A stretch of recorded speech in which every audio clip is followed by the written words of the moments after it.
Sino yun? Yun na siguro yung in-order kong pagkain kanina. Nagutom kasi ako eh. Umorder ka? Pero di ka nagsabi? Pasensya ka na, Ga. Marami naman yun eh. Hati na lang tayo. Teka lang, kukunin ko lang.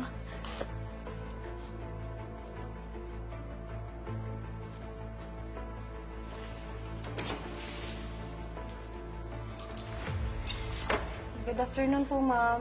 Afternoon. Kayo po ba si Miss Munday? Yes, ako nga. Ano na po yung order niyo, ma'am? Teka. Ma'am, okay lang po kayo? Mukhang...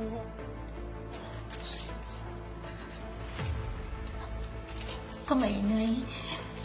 Baka marinig ka niya. Huwag mo makakatulungan makaalis dito. Ma'am, pasensya na po kayo, ma'am. Pero... ayoko pong madami sa gulo ninyo. Hindi! Heto na, Ga. Nakuha ko na. Dito! Oo. Please. Tulungan mo ako makaalis dito, please. Sorry po, ma'am. Pero ayoko po talagang madamay, ma'am, eh.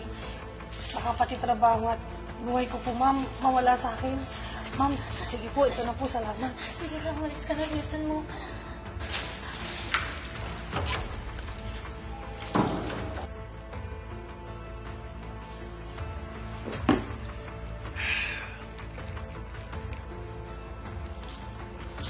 Hoy! Ikaw kukuha ka lang ng order. Tagal-tagal pa! Ano kasi, Ga? Yung sukli, medyo natagalan. Sukli ba? Kung nakipagchismisan ka lang doon, baka naman susumbong ka lang. Wala, Ga. Wala akong planong magsumbong. Hindi ko gagawin yun. Itong tatandaan mo, kapag nalaman kong susumbong ka, alam mo ang mangyayari sa'yo!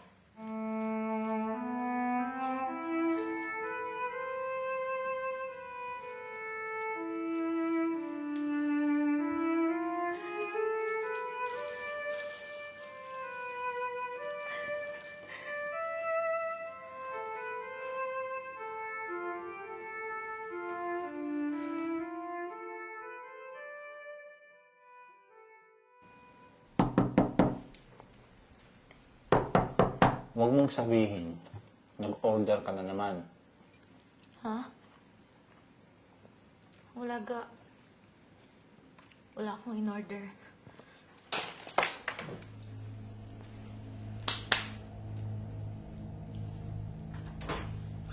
Siya po! Siya po yung sinasabi ko sa inyo kanina na pinagbabantaan at sinasaktan yung asawa niya. Hoy, at sino ka naman para pagbintangan ako? Rinig na rinig ko kanina yung sinasabi mo sa asawa mo. Boss, pasensya na ha. Pero di ko alam kung pinagsasabi ng babaeng to.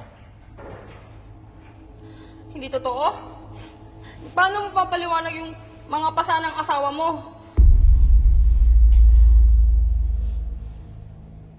Ma'am. Ma'am, sabihin niyo na po yung totoo, ma'am. Huwag po kayong matakot.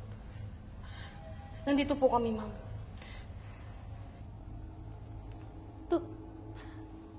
Totoo po ang sinasabi niya. Sinasaktan niya po ako. Pinagpapataan na may masamang mangyari pag nagsumbong ako. Di ba? Sabi ko sa inyo, sir, eh. Paalisin niyo na po yan. Baka kung ano pa pang magawa niya kay mami. Di na. Ako nang mismo ang alis. At hindi ka na makakabalik dito ulit.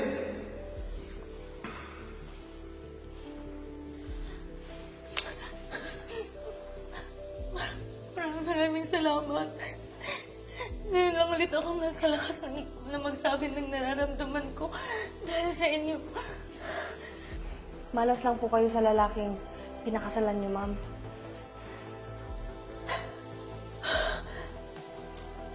Hayaan niyo na siya. At least ngayon, komportable na akong gumalaw kasi wala na siya dito. Hayaan niyo, ma'am. Hindi na po siya makakatapak na muli dito. Maraming salamat, sir. Napakabait niyo. Mag-ingat po kayo.